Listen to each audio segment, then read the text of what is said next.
Qu'est-ce qu'un rabbi? D'aucuns diraient que rabbi est l'acrostiche de Rosh Béni Israël, tête des Béni Israël. Certes, mais encore. Voilà une épineuse question. Peut-être serait-il plus sage, plutôt qu'une définition académique, de raconter des histoires. On raconte qu'un groupe de chassidim, chacun d'une cour différente, étaient réunis et parlaient chacun de leur rabbi et de ses miracles. Ils étaient d'importants hommes d'affaires. La discussion portait donc essentiellement sur les bénéfices engrangés grâce aux bénédictions et aux conseils de leurs rabbis respectifs. C'est alors qu'un chassid du rabbi Rachab, rabbi Shalom Dovber, 5e rabbi de Lubavitch, prit la parole. Une fois, dit-il, je suis allé demander conseil au rabbi, devais-je investir dans une certaine affaire?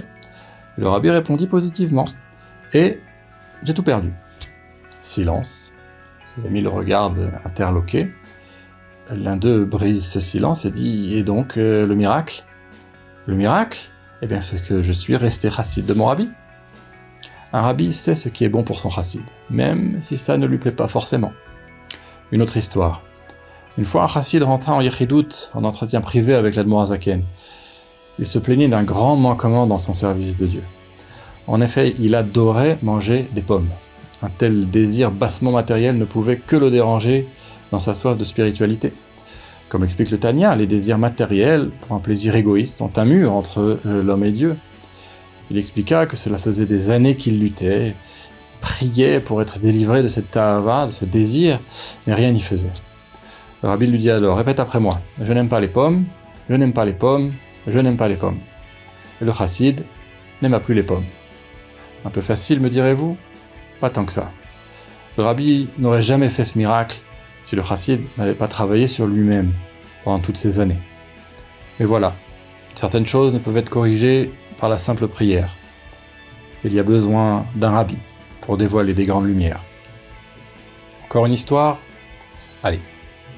Un chassid du rabbi Rachab, encore une fois, riche marchand de pierres précieuses, et également Talmid Chacham, sage en Torah, s'étonnait de la grande estime que tenait le rabbi pour un chassid très simple. Lorsqu'il fit part de ses doutes au rabbi, celui-ci répliqua qu'il voyait en cet homme simple de grande qualité. « Je ne vois rien de particulier, dit le riche chassid. » Le rabbi ne répondit rien. Au lieu de ça, il s'intéressa au travail du diamantaire. « Tu aurais de très belles pierres à me montrer ?» demanda le rabbi à son chassid. « Bien sûr, dit le chassid, flatté que le rabbi s'intéresse à son travail. Regardez celle-ci, elle est particulièrement belle. » Et le rabbi de répliquer « Je ne vois rien de particulier. »« Ah ça, rabbi, c'est parce qu'il faut être un expert. »« Tu as raison, dit le rabbi. Et pour les juifs aussi, il faut être un expert. Tout comme il existe des gémologues experts en pierres précieuses, il y a un rabbi, un yéhoudiologue, qui sait repérer la grandeur et la valeur de chaque juif. On pourrait encore continuer longtemps. Un rabbi, c'est tout ça, et plus encore.